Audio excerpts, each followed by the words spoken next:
नमस्कार दोस्तों, स्वागत है आप सभी का हमारे चैनल शिव पार्वती धार्मिक कथा में। आज मैं आप सभी के समक्ष नरसिंह जयंती के अवसर पर नरसिंह भगवान की कथा लेकर आई हूँ। वैशाख मास में शुक्ल पक्ष की चतुर्दशी के दिन नरसिंह जयंती मनाई जाती है।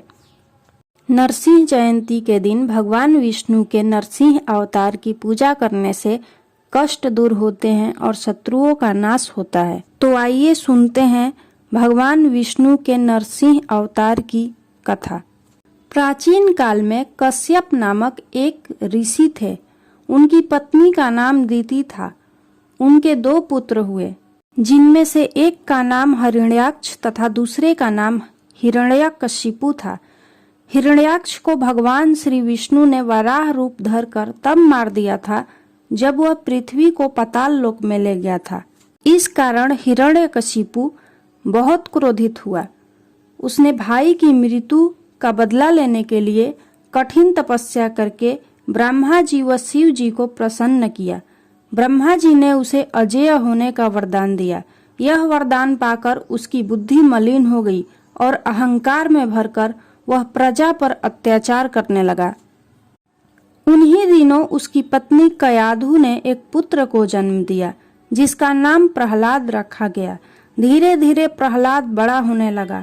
हालांकि उसने एक राक्षस के घर में जन्म लिया था, किंतु राक्षसों जैसे कोई भी दुर्गुण उसमें नहीं थे। वह भगवान का भक्त था तथा अपने पिता के अत्याचारों का विरोध करता था।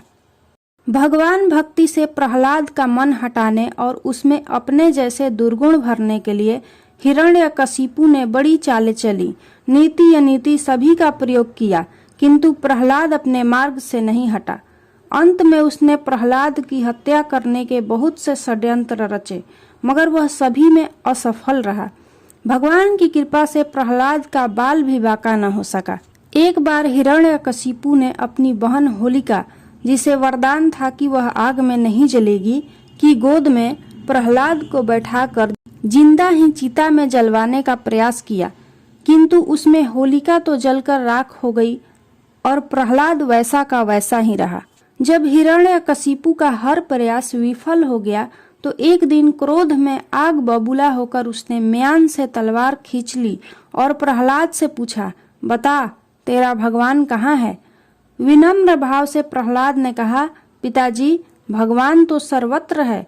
तो हिरण्यकशिपु ने कहा, क्या तेरा भगवान इस खंभे में भी है? प्रहलाद ने कहा, हाँ, इस खंभे में भी है। यह सुनकर क्रोध से लाल हिरण्यकशिपु ने खंभे पर तलवार से प्रहार कर दिया।